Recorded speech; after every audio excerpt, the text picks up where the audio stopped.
प्रथम ऋषभ जिन धर्म करी, सन्मति चरम जिनेश। विघ्न हरन मंगल करन, भवतम दुरित दिनेश। वाणी जिन मुख ते खिरी, परिगणाधिप कान। अक्षर पदमय विस्तरी, करहि सकल कल्याण।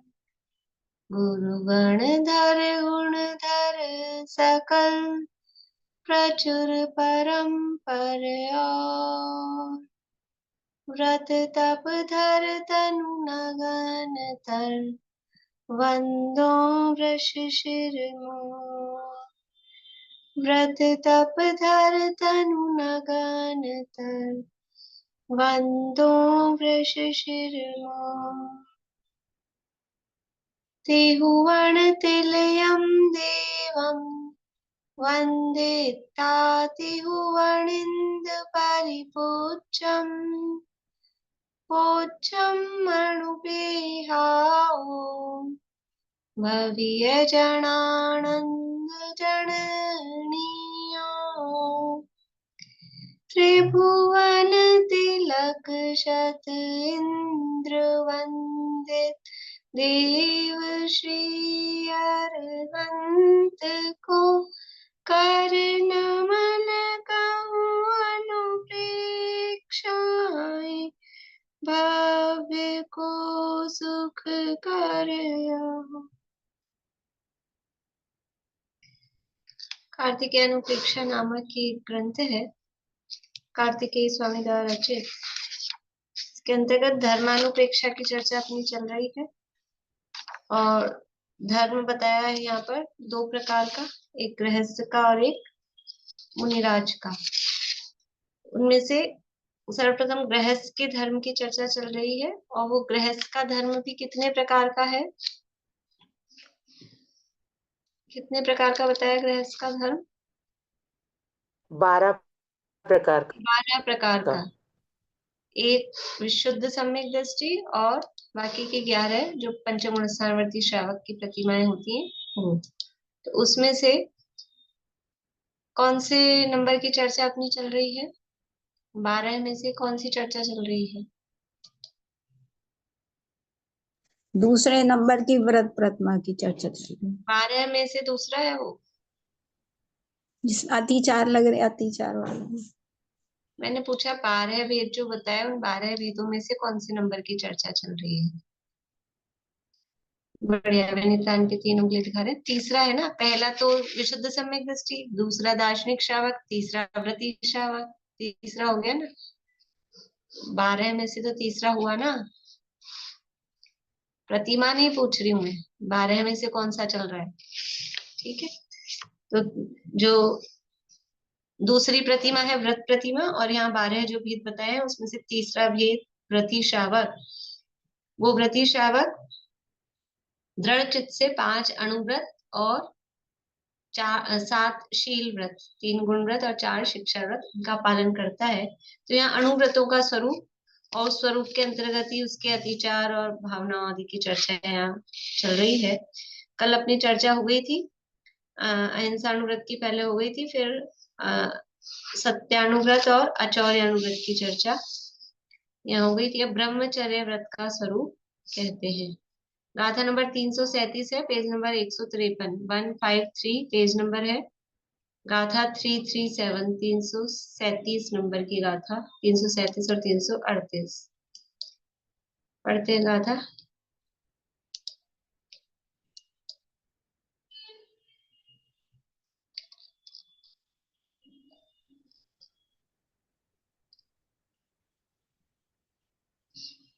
असूयमयं दुर्गन्धम्, असूयमयं दुर्गन्धं, महिला देहं विरच्यमाणो जो।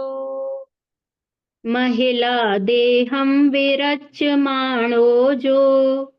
भ्रुवं लावण्यं प्रिय, रूपं लावण्यं प्रिय मनमोहन कारणं मुनैः मनमोहन कारणं मुनैः जो मन्नदि परमहिलम् जो मन्नदि परमहिलम् जननी बहिनी सुवाई जननी बहिनी सुवाई सारिच्छम् जननी बहिनी सुआई सारेच्छम् मणवयणे कायेण वि मणवयने कायेण वि बम्भवै सोहवे थूलो बम्भभई सोहवे थूलो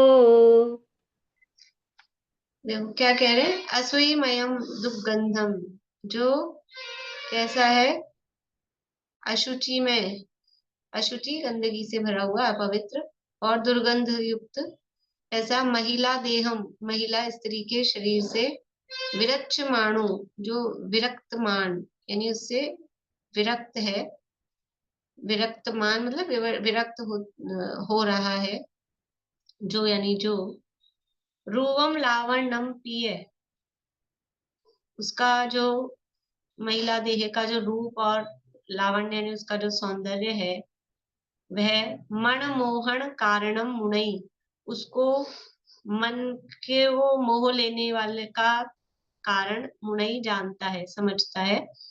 जो स्त्री का रूप लावण्य है वो मन को मोहित करने में कारण है, ऐसा वो जानता है। जो मन्नदि पर महिलम, जो मानता है पर महिला को, कैसा, जननी यानी माता, बहिनी यानी बहन, सुवा यानी सुता मतलब पुत्री, सारिच्छम, कैसा कि जो बड़ी है अगर तो माता के समान, बराबर वाली है तो बहन के समान, छोटी है तो पुत्री के समान, सारिच्छम यानी उसके समान, माता बहन सुता के समान जो मानता है। मन वैणे कायेणवी, वो ये जानता कैसा है, मन से, वचन से और काया से, मन वचन काया से भी जो पर महिला को माता बहन और पुत्री के समान मानता है।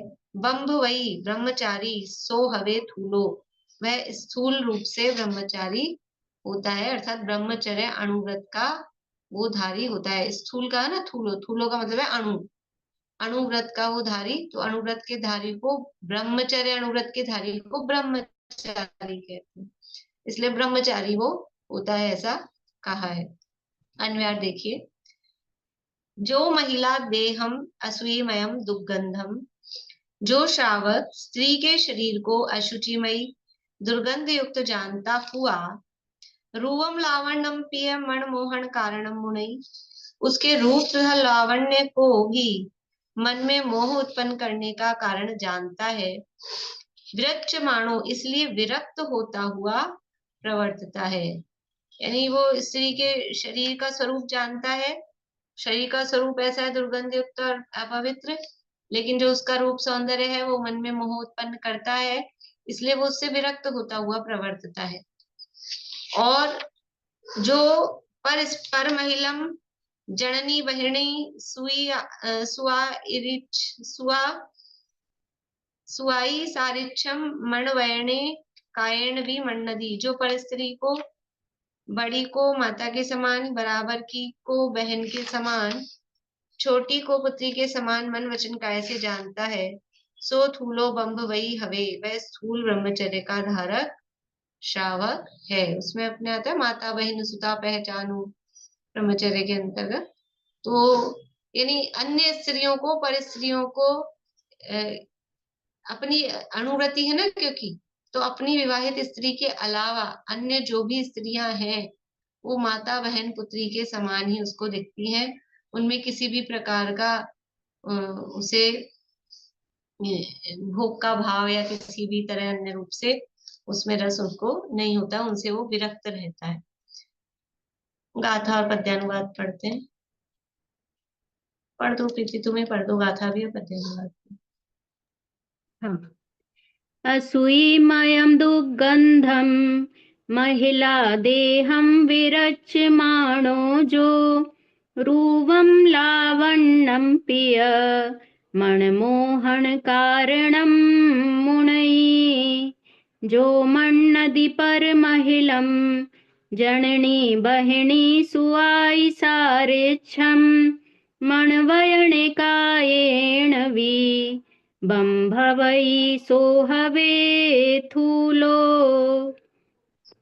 अशुचिमयी दुर्गंधयुत नहीं रक्त महिला देह में रूप अरुलावण्य को मन मोह कारक जोगिने जो मानता पर नारी को माता बहन पुत्री समा मन वचन काया से उसे स्थूल ब्रह्मचारी कहा।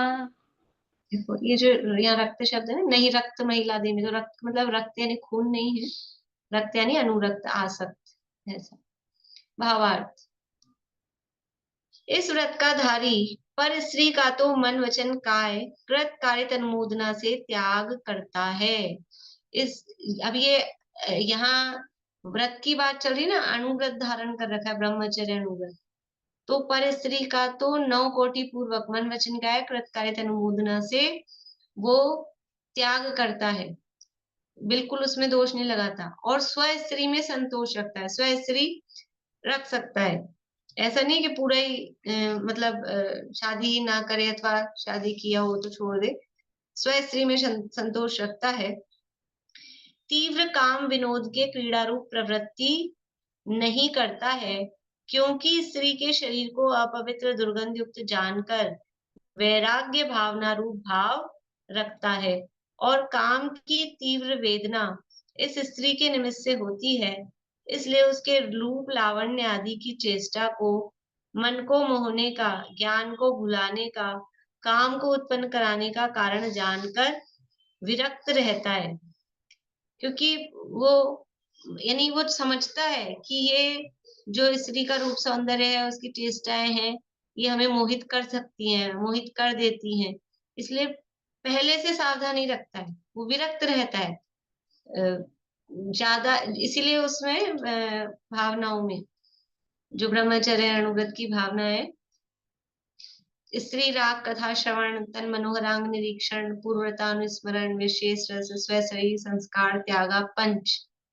तो स्त्रियों में राग उड़ाने वाली कथा कि हम तो विरक्त हैं, हम किसी माता बहन मतलब हम किसी परिस्थिति पे आंख उठाकर भी नहीं दिख रहे, लेकिन ऐसी ऐसी बातें सुनना जिससे कि मतलब स्त्रियों के संबंध में, स्त्री कथा जिसे कहें, उनके रूप सौंदर्य की ऐसी बातें सुनना, इस तरह की चीजें यूट्यूब पे टीवी में और दूसरे फोटो आदि के माध्यम से स्त्रियों के ही चित्र देखना, ये सब क्या है, ये वो अंदर से वो फिर उस संस्कार को और बढ़ाती है और डेवलप करती है, काम वासना को और बढ़ाती है। तो वो ब्रह्मचर्य का जो धारी है अनुव्रत का, वो बुद्धि पूर्वक उससे विरक्त रहता है। बाहर में सामने सामने स्त्री हो और उससे विरक्त रहे, वो तो कम चांसेस रहते हैं, लेकिन और साधन बहुत है ना, आंख से देखने के, कान से सुनने के, मन में विचार करने के। हमारे पास तो कोई साधन नहीं है, ना मोबाइल है, ना यूट्यूब है, ना और कोई बातें हैं, तो मन में बैठा बैठा ही विचार करता रहे, तो वो मन में स्मरण पूर्वतानुस्मरण, भोगे जो भोग पहले उनका स्मरण करता रहे, तो ये सब है वो उस अनुव्रत को दूषित करती है, ब्रह्मचर्य को दूषित करती है, और उससे काम वासनाएं बढ़ती है, इसलिए वो बुद्धि पूर्वक उससे ये विरक्त रहता है कि जहाँ इस तरह का है, जहाँ ये मतलब सावधानी रखता है कि अगर ऐसा कहीं कुछ हो सकता है कि हम फिसल सकते हैं, तो बुद्धि पूर्वक उससे बच के रहता है। वह चतुर्थ अणुव्रत का धारक होता है। इसके अतिचार पर विवाह करना, दूसरे विवाहित अविवाहित स्त्री का संसर्ग, काम की क्रीड़ा, दूसरे विवाहित अविवाहित स्त्री का संसर्ग कराना भी होना चाहिए, काम की क्रीड़ा, काम का तीव्र अभिप्राय, ये कहे गए हैं। अन्य विवाह करना, अन्य विवाह करना, नंग क्रीड़ा, काम तीव्राभिनिवेशा, ये सूत्र में कहे हैं। तो दूसरे मतलब अन्य का विवाह करना का मतलब क्या है कि अपने खुद के, क्योंकि अभी अणुव्रती है ना, तो खुद के बेटा बेटी हो सकते हैं, तो उनका विवाह कराने की जिम्मेदारी तो इसकी है। लेकिन दूसरे लोगों के बच्चों के, इसके लड़का दिखाना, उसको लड़की दिखाना और उसकी शादी विवाह में इंटरेस्ट लेना, ये वो अणुव्रती नहीं करेगा। क्योंकि क्यों नहीं करेगा, उसमें क्या दिक्कत है? ऊपर का है वो मन वचन काय कृतकार्य अनुमोदना से त्यागी है। तो दूसरे के बच्चों की या दूसरों की शादी कराने में अनुमोदना होती है कि नहीं? और फिर वचनों से, काया से, कृत कार्य, वो सब हो रहा है, खुद नहीं कर रहा है, लेकिन बाकी सब, किसी को मिलवाना, जो लिखा है ना, अन्य अविवाहित, विवाहित है विवाहित स्त्री का संसर्ग, मतलब खुद करे किसी अन्य पर स्त्री का संसर्ग, अथवा किन्हीं दो लोगों को मिलवाए, इस तरह का काम। तो अणुव्रती होगा वो ऐसा काम नहीं कराएगा। जैसे ऐसे होता है ना, खाने पीने में समझ में आता है अपने को जल्दी से, हमारे तो किसी चीज का त्याग है ना, हम तो नहीं खाते हैं, मतलब एकदम भी अवश्य नहीं है, लेकिन अपन ने छोड़ रखा है। लेकिन दूसरे लोग खाते हैं तो उनको लाके लाके देंगे, खिलाएंगे, हाँ खाओ खाओ। हम बाजार की वस्तु नहीं खाते, लेकिन जो खाता है उसको खिलाते हैं कि नहीं खिलाते हैं? तो वो नव कोटि से त्याग नहीं है?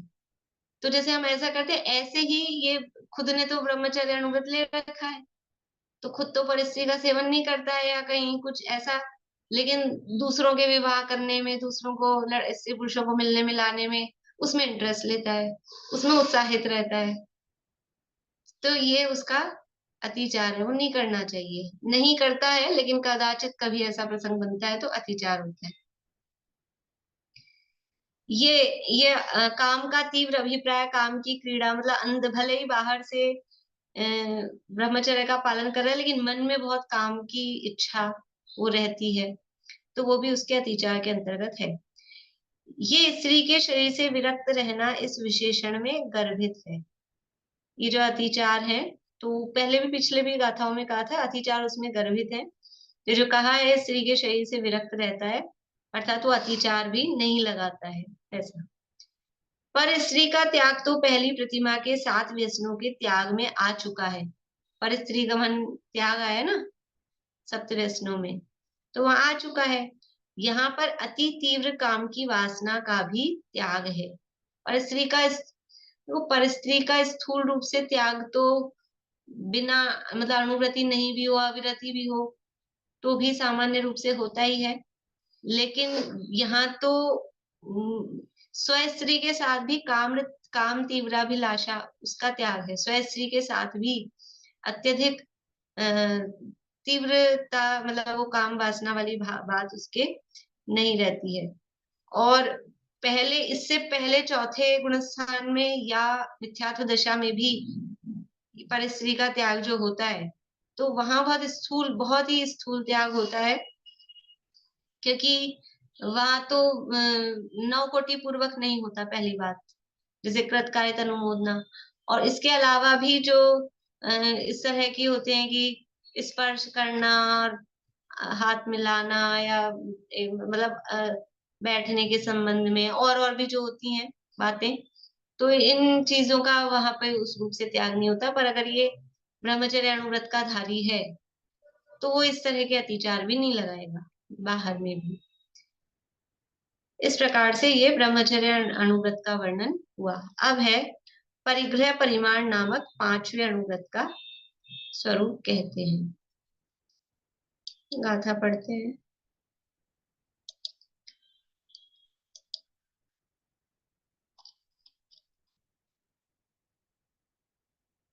बोलना प्रीति।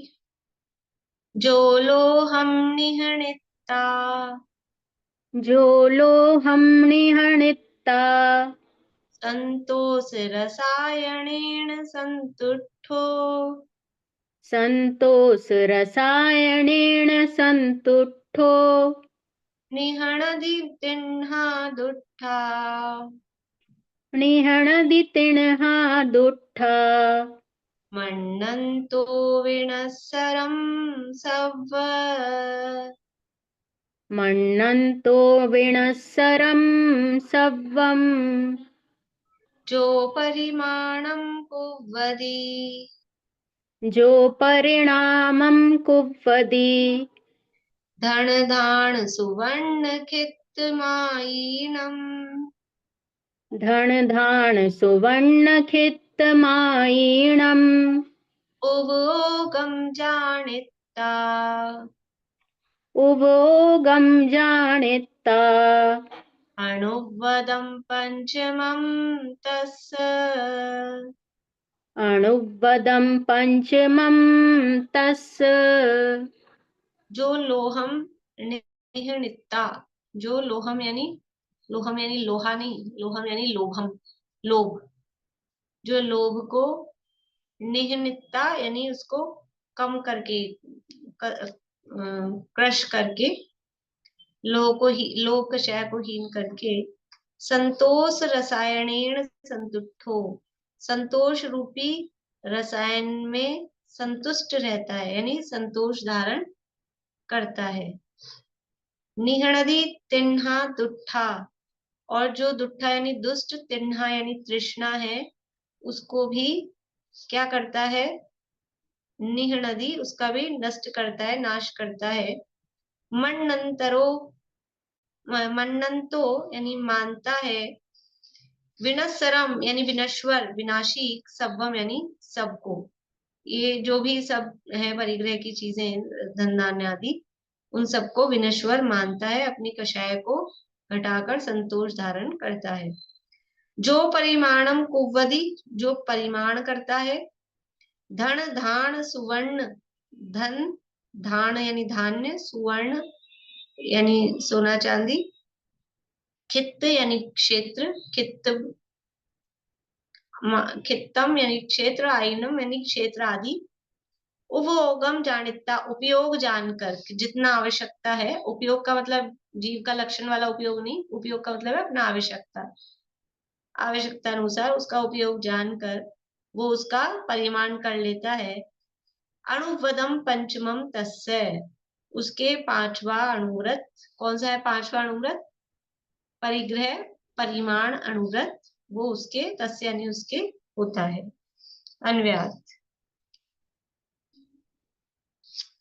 जो पुरुष लोभ कषाय को हीन कर, जो लोहम निहनिता संतोष रसायनेण संतुष्टो, जो पुरुष लोभ कषाय को हीन कर संतोष रूप रसायन से संतुष्ट होकर, सवम यानी सब, धन धान सुवर्ण खित्तमायनम धन धान्य सुवर्ण क्षेत्र आदि परिग्रह को, विनस्सरम मन्नंतो विनाशीक मानता हुआ, दुट्ठा तिन्हा निहणदी दुष्ट तृष्णा को अतिशय रूप से नाश करता है। हणदी नाश करता है, निहणदी और विशेष रूप से ऐसा नाश करता है। उपभोगम जानिता धन धान्य सुवर्ण क्षेत्र आदि परिग्रह का अपना उपयोग, आवश्यकता एवं सामर्थ्य जानकर उसके अनुसार, जो परिमाणम कुवदी जो परिमाण करता है, तस् पंचमम अणुवदम उसके पांचवा अणुव्रत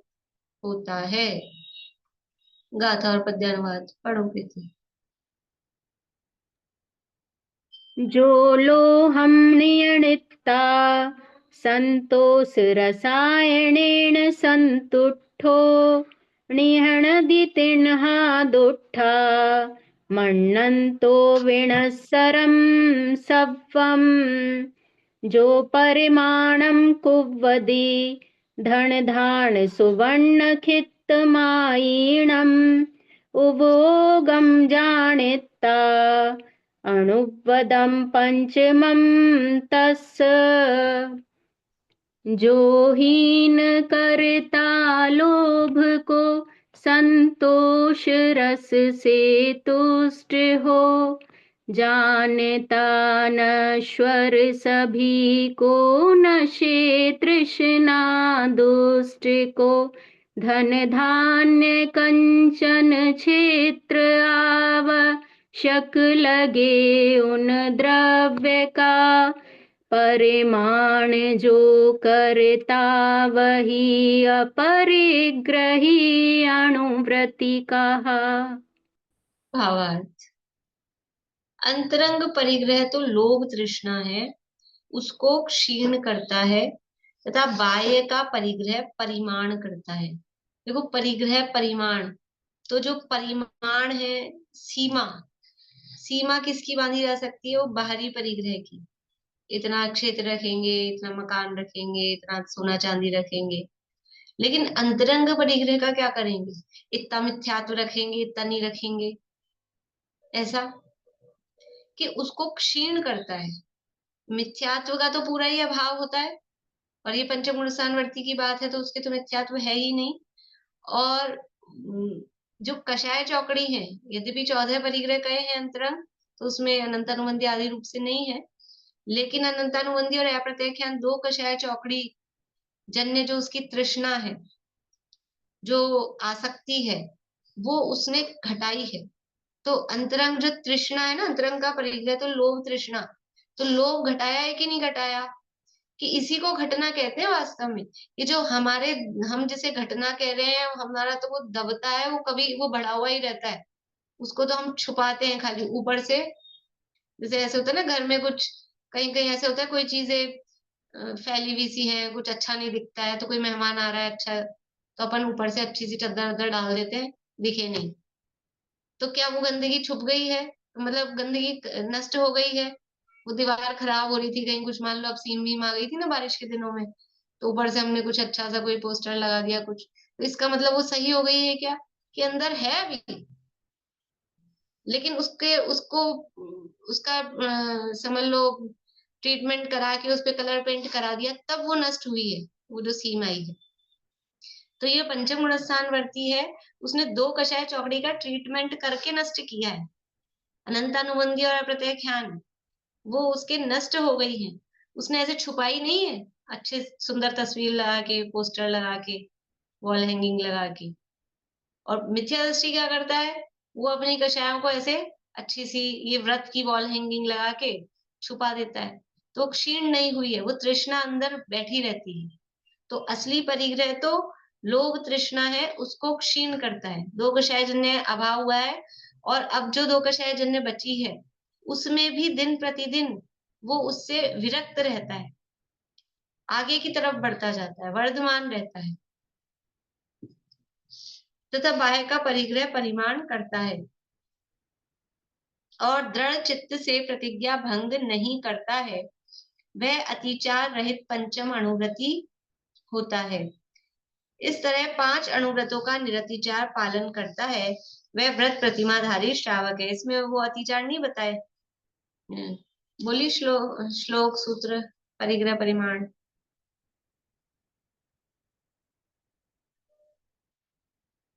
किसी को याद नहीं आ रहा क्या? क्षेत्र वस्तु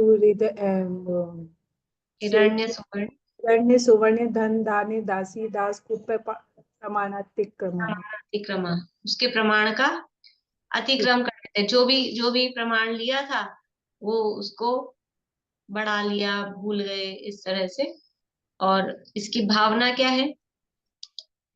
परिग्रह अपरिग्रह व्रत की भावना। मनोज्ञ मनोज्ञ इंद्रिय विषय राग द्वेष वर्जनानि पंच। मनोज्ञा मनोज्ञेन्द्रिय विषय राग द्वेष वर्जनानि पंच। तो पांचों इंद्रियों के स्पर्शन रसना घ्राण चक्षु कर्ण, इन पांचों इंद्रियों के कोई मन को अच्छे लगने वाले विषय हैं, उनमें राग का त्याग, और अच्छे नहीं लगने वाले अमनोज्ञ विषयों में द्वेष का त्याग। क्योंकि जिनमें हम राग करते हैं या द्वेष करते हैं, उसको अपना परिग्रह बना लेते हैं, उससे अपना संबंध जोड़ते हैं। राग द्वेष तभी किया जाता है, तो राग द्वेष करके उससे संबंध जोड़ के उसको परिग्रह बनाते हैं। तो जो इंद्रियों के विषय हैं, उन इंद्रियों के विषयों में राग द्वेष करने का त्याग, ये भावना और अतिचार के अंतर्गत ये इनका जो प्रमाण लिया था वस्तुओं का, उस प्रमाण को बढ़ा लेना। तो इस तरह से वो अतिचार रहित प्रमाण आदि नहीं बढ़ाता है, दृढ़ चित्त से प्रतिज्ञा भंग नहीं करता है, निरतिचार इनका पालन करता है। अब इन व्रतों की रक्षा करने वाले 7 शील हैं, उनका वर्णन करेंगे। उनमें पहले 3 गुण व्रत हैं, उसमें पहले गुण व्रत को कहते हैं। गाथा नंबर 341, 342, पेज नंबर 155 है। सुमन जी पढ़िएगा। जहलोहनासनत्थम जहलोहनासनट्ठम् संगपमाणं हवे जीवस्य संगपमाणं हवे जीवस्य सवं दिशि सुपमाणम् सर्वं दिशि सुपमाणम् तह लोहं नासये नियमा दहलोहं नासये नियमा जं परिमाणं कीरदि जं परिमाणं कीरदि दिशाण सव्वाण सुप्रसिद्धाणम्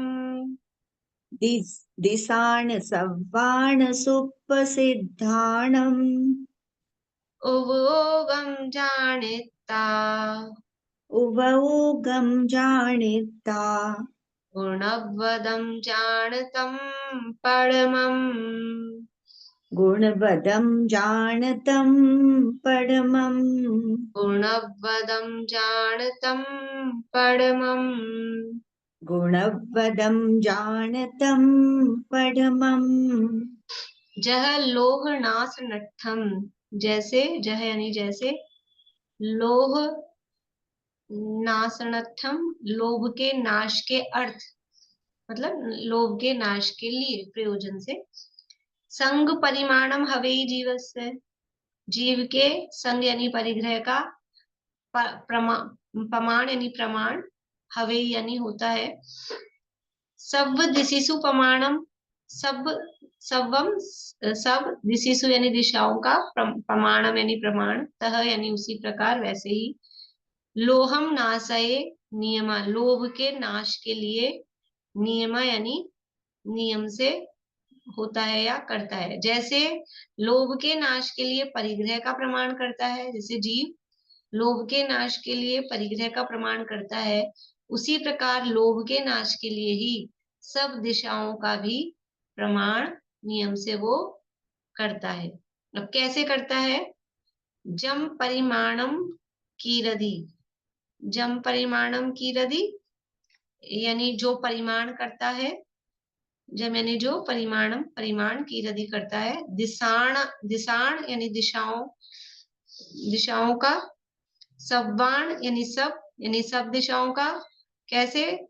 सुप्रसिद्धानम, सुप्रसिद्ध, जो सब सुप्रसिद्ध स्थान है उनके आधार पर दिशाओं का परिमाण करता है। उपभोगम जानिता, अपना उपयोग, उपयोग का मतलब अपना आवश्यकता, अपना प्रयोजन जानकर भी, कितना अपनों को काम पड़ सकता है ऐसा उपयोग जानकर।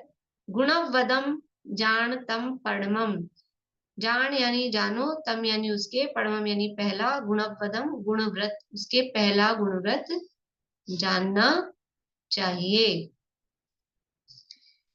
अन्वयार्थ। जैसे जह लोह नाशनट्ठम, जैसे लोभ का नाश करने के लिए, जीवस्य संग प्रमाणम हवेई, जीव के परिग्रह का परिमाण होता है। तह सब्बम दिशिसु प्रमाणम नियमा लोही नासये, वैसे ही सब दिशाओं में परिमाण किया हुआ भी नियम से लोभ का नाश करता है। सव्वाण सुप्रसिद्धान दिशान, इसलिए सभी पूर्वादि प्रसिद्ध 10 दिशाओं का उपभोगम जानिता, अपना उपयोग प्रयोजन कार्य जानकर। जम परिमाणम कीरदि, जो परिमाण करता है। तम परमम गुणवदम जान, वह पहला गुण व्रत है। यानी जैसे लोभ के नाश के लिए परिग्रह का परिमाण किया था, वैसे ही लोभ के नाश के लिए दिशाओं का भी, दिशाओं का मतलब आने जाने का, वो परिमाण करता है। तो वो पहला गुण व्रत यानी दिग्व्रत नाम का पहला गुण व्रत होता है। पढ़ो प्रीति गाथा और पद्यानुवाद। जहलोहनासनट्ठं संगपमाणं हवेयि जीवस्य सव्वं दिशसुपमाणं तहलोहं नासयेणियमा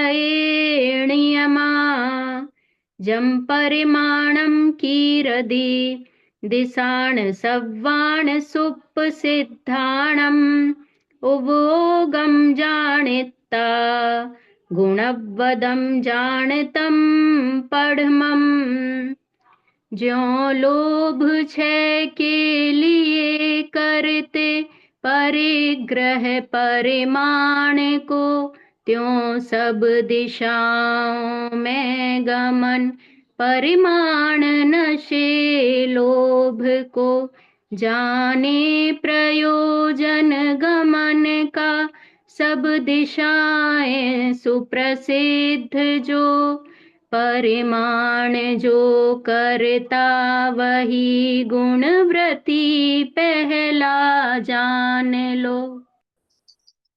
गुणव्रत किसे कहते हैं? गुणव्रत बोलो पारो। जो अणुव्रतों में गुण मतलब उनमें निरंतर वृद्धि करते हैं गुणाकार रूप से। बढ़िया। जो अणुव्रतों में वृद्धि करे, अणुव्रतों का पोषण करे, उसको बोलते हैं गुणव्रत। तो अभी यहाँ जो है ना, लोहन नासनट्ठम, जह लोहन नासनट्ठम, लोभ के नाश के लिए कौन सा अणुव्रत था? लोभ का नाश कौन से अणुव्रत से हो रहा है? बोले आशा आंटी। परिग्रह परिमाण। परिग्रह परिमाण, आचार्य को भी ले सकते हैं, पर परिग्रह परिमाण मुख्य रूप से। तो ये अणुव्रत ले रखा है लोभ का नाश करने का, है ना, अणुव्रत। अब उसी यहाँ इसको लोभ के साथ जोड़ा है, अदरवाइज जहां पर भी जोड़ते हैं इसको अहिंसाणुव्रत से जोड़ते हैं, कि वो हमने अहिंसाणुव्रत लिया था तो दिग्व्रत धारण करने से वो और अब सीमित क्षेत्र हो गया, तो बाहर की हिंसा से हम बच गए। लेकिन यहाँ एक समझ लो अलग चिंतन प्रस्तुत किया आचार्य ने, लोभ के साथ जोड़ के। लोभ के साथ भी जुड़ेगा ना ये भाई, आवागमन की मर्यादा सीमित कर ली, तो अब व्यापार धंधे के लिए बाहर जाएगा, बाहर जाता है आदमी, तो आवागमन की मर्यादा सीमित कर ली, तो भले ही उसकी मर्यादा के बाहर वाले क्षेत्र में जाने से उसको बहुत लाभ होता हो, लेकिन आवागमन की मर्यादा सीमित कर ली है तो वो अपनी मर्यादा का उल्लंघन नहीं करेगा। तो ये लोभ का नाश, और उसका ये जो पालन करेगा ना, ये गुणव्रत मतलब दूसरी प्रतिमाधारी व्रती श्रावक, तो मर्यादा के बाहर की वस्तु को ना मंगाएगा ना भेजेगा। ये सब अत्याचार है ना, बाहर से मंगा लेना, बाहर भेज देना, तो खुद को जाने की जरूरत नहीं, आजकल तो सब ऑनलाइन हो जाता है, तो भेज दो। तो इसमें भी लोभ का नाश होगा कि नहीं, कि बाहर से मंगा रहे हैं, सस्ती आ रही है, लेकिन हम अपनी मर्यादा के बाहर के क्षेत्र से नहीं मंगाएंगे। बाहर भेजो, बहुत बड़ा मार्केट है, खूब स्कोप है, या मर्यादा के बाहर नहीं भेजेंगे। ये भी लोभ को नाश करने का, और लोभ है तो लोभ से बच रहे हैं, तो हिंसा का तो त्याग उसमें हो ही रहा है ना, अहिंसा का पालन तो उसमें हो ही रहा है, क्योंकि लोभ है वो अपने आप में क्या है, मोह राग द्वेष भाव है, राग रूप है ना लोभ, तो हिंसा हो ही रही है। तो अहिंसा अनुव्रत तो पलेगा ही पलेगा, कुछ भी कर लो, अगर कोई भी व्रत पाल रहे हैं अहिंसा तो उसमें पलनी ही है। देखिए भावार्थ, पहले 5 अणुव्रत कहे गए हैं, उनके ये गुणव्रत उपकारी हैं। यहाँ गुण शब्द उपकार वाचक लेना चाहिए। सो लोभ का नाश करने के लिए जैसे परिग्रह का परिमाण करता है, वैसे ही लोभ का नाश करने के लिए दिशा का भी परिमाण हो तो भी वहां नहीं जाता है। इस तरह से लोभ घटा, कम हुआ। देखो, लोभ अकेला रुपए पैसा कमाने का ही लोभ नहीं होता है, घूमने फिरने का लोभ है, मान सम्मान का लोभ है, बाहर जाके आपको सम्मान मिल रहा है कहीं बाहर, वहां पर होगा आपका सम्मान, जो आपकी मर्यादा से बाहर का एरिया है, तो सम्मान के लिए भी नहीं जाएगा, तो मान का लोभ भी घटा है। और घूमने फिरने का शौक हो, अंदर से रस हो, तो वो भी कम हुआ है। सब तरह की चीजें उसमें ली जा सकती है। तो जैसे लोभ का नाश करने के लिए जैसे परिग्रह का परिमाण करता है, वैसे ही लोभ का नाश करने के लिए दिशा का भी परिमाण करता है। जहां तक का परिमाण किया है उससे आगे यदि द्रव्य आदि की प्राप्ति होती हो तो भी वहां नहीं जाता है। इस तरह से लोभ घटा, कम हुआ, और हिंसा का पाप भी परिमाण से आगे न जाने के कारण वहां संबंधी नहीं लगता है। परिमाण से आगे न जाने के कारण वहां वहां संबंध नहीं रहता है, मतलब उसका वहां संबंध ही नहीं लगता है। इसलिए परिमाण मर्यादा के बाहर महाव्रत समान हुआ। मतलब वहां संबंधी नहीं लगता है, मतलब आगे वाले क्षेत्र संबंधी जो हिंसा है वो हिंसा का पाप, मर्यादा के बाहर वाले क्षेत्र संबंधी जो हिंसा का पाप है वो हिंसा का पाप भी उसको नहीं लगता है। इसलिए मर्यादा के बाहर उसके अहिंसा महाव्रत भी हो गया और अपरिग्रह महाव्रत भी हो गया। अहिंसा का भी पालन हुआ और परिग्रह का भी, उसने बाहर के परिग्रह का त्याग किया। इस तरह से वो दोनों का त्याग हुआ। अतिचार ध्यान है किसी को? सूत्र श्लोक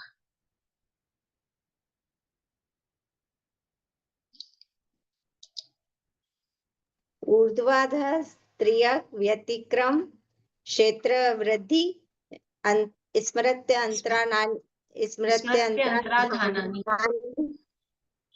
धानानि। मतलब ये क्योंकि दशो दिशाओं में गमन आगमन की मर्यादा करते हैं ना, तो 10 दिशाओं को 3 भागों में बांट लिया। ऊर्ध्व और अधो वो तो 2 दिशाएं ही हैं, और 8 दिशाएं जो है उनको तिर्यक के अंतर्गत। तो इसमें इसका व्यतिक्रम कर दिया, उल्लंघन कर दिया, जो भी मर्यादा ली थी अपने। उसमें खूब सारे 3-4 श्लोक दिए रत्नगण शावकाचार्य में, गिरि जनपद योजनानी, ऐसा प्रसिद्ध क्षेत्रों के आधार पे जो मर्यादाएं ली थी, तो प्रसिद्ध क्षेत्रों के आधार पे मर्यादा ली थी। लेकिन अब आजकल तो ऐसा हो गया कि सारे वो लैंडमार्क ही गायब हो जाते हैं, पुरानी बिल्डिंग सब गायब हो जाती हैं, तो उसको बढ़ा लेना या भूल जाना, ये सब उसमें अतिचार कहे गए हैं। तो ये जो है दूसरी प्रतिमाधारी रतिचार रूप से बराबर उनका पालन करता है, उसमें दोष नहीं लगाता है। इस प्रकार से ये पहला गुणव्रत हुआ। अब दूसरा गुणव्रत, पहले अनर्थ दंड लिया है इसमें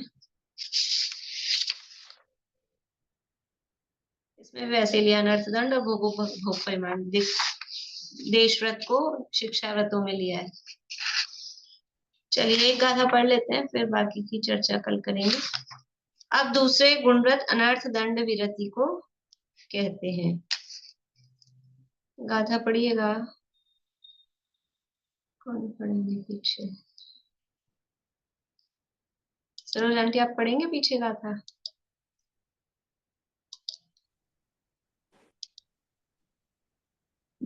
कज्जम किं पिणसाहदी, कज्जम किं पिणसाहदी, नित्यं पावं करेदि जो अथो, नित्यं पावं करेदिजो अर्थो, सो खलु हवे अनर्थो, सो खलु हवे अनर्थो, पंचपयारो विसो विविहो, पंचपयारो विसो विविहो।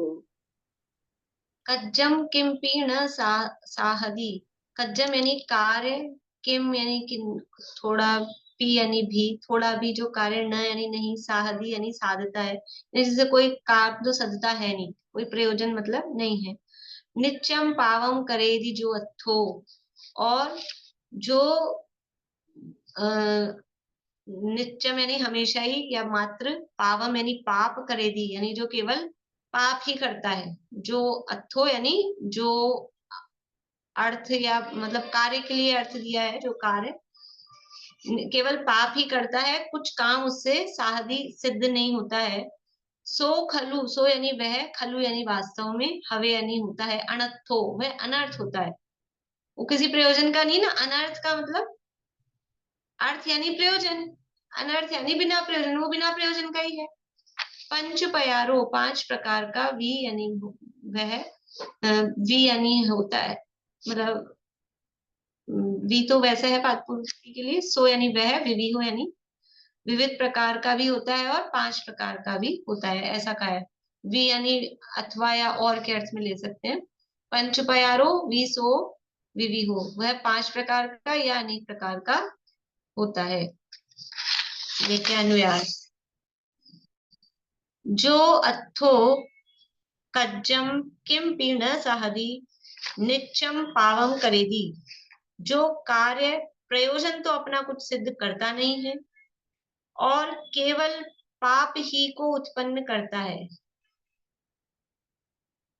इसको ऐसा होना चाहिए, और अन्वयार्थ में जो कज्जम अथो किम्पी न साहदी, जो कार्य अर्थ यानी प्रयोजन तो कुछ भी नहीं साधता है और केवल पाप ही उत्पन्न करता है, सो खलु अनर्थो हवे, वह अनर्थ कहलाता है। सो पंच प्यारो विविहोवी, वह 5 प्रकार का है तथा अनेक प्रकार का भी है।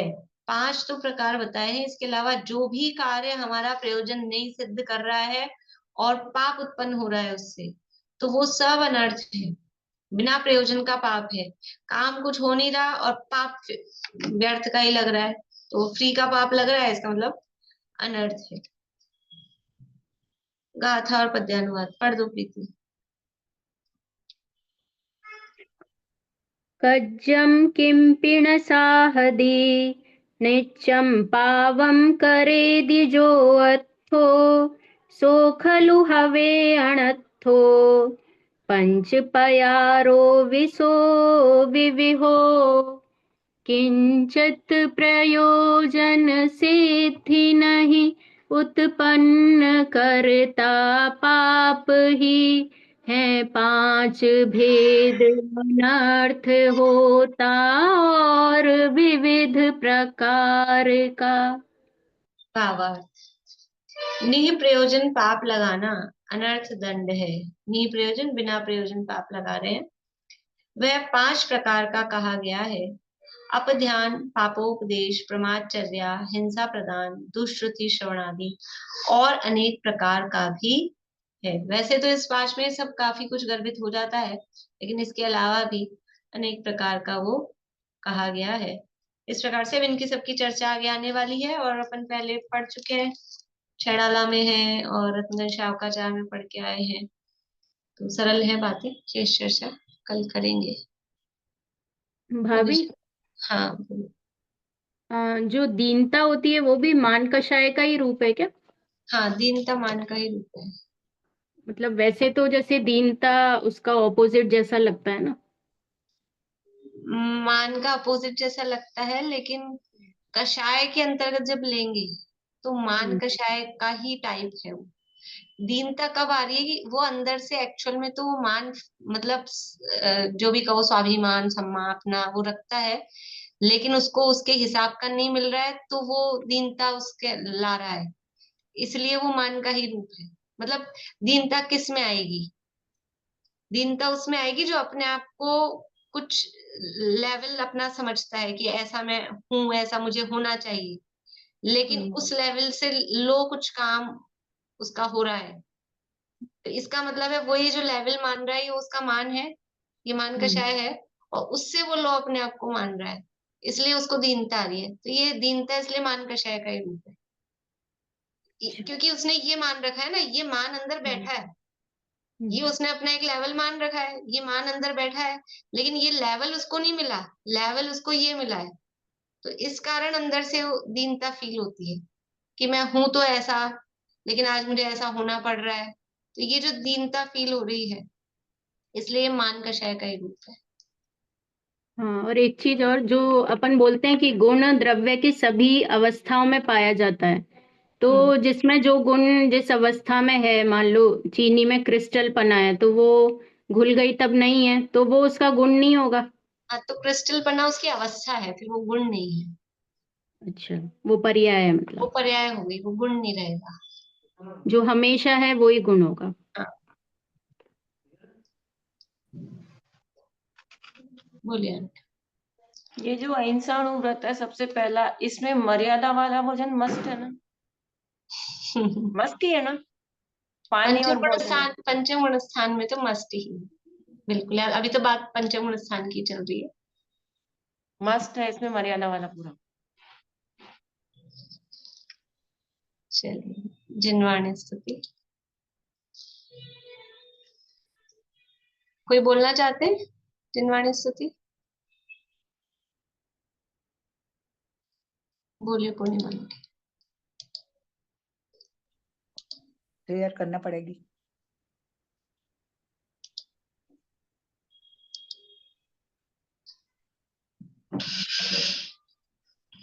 रत्नात्रय मुक्ति का मार्ग है अद्भुत, चैतन्य रत्ना करे अद्भुत से अद्भुत, होवे निमग्न अहो सर्वे प्राणी, बीतरागी शासन जयवंते वरते, जयवंते वरते सर्वज्ञ देव, जयवंते वरते निर्ग्रंथि गुरुवर, जयवंते वरते श्री जिन वाणी, जिन धर्म जिन तीर्थ, जयवंते वरते शुद्धात्मा का श्रद्धा निभरते, अनुभूति निर्मल अविछिन्न भरते,